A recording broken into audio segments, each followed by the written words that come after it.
حضرت عمر کے زمانے میں ایک گویا تھا جو گاتا تھا، روٹی چلتی تھی، تمبورا بجاتا تھا. جب بوڑھا ہو گیا تو آواز ختم ہو گئی، روٹی بند ہو گئی، تو جا جنت البقیع میں بیٹھا. یا اللہ، آواز تھی تو چولہا جلتا تھا، روٹی چلتی تھی، اب آواز گئی ہے تو روٹی بھی گئی ہے، بھوکا ہوں، تیرے سامنے آیا ہوں. اب یہ اللہ کی محبت میں نہیں آیا، یہ بھوک تو آیا، روٹی تو آیا. حضرت عمر سوئے ہوئے تھے مسجد نبوی میں، تو خواب میں آواز آئی، میرا ایک بندہ مجھے پکار رہا ہے، بقی میں میرا ایک بندہ مجھے پکار ہوا ہے.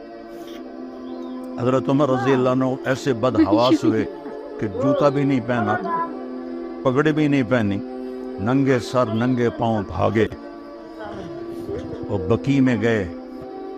جب وہ قدموں کی آواز آئی تو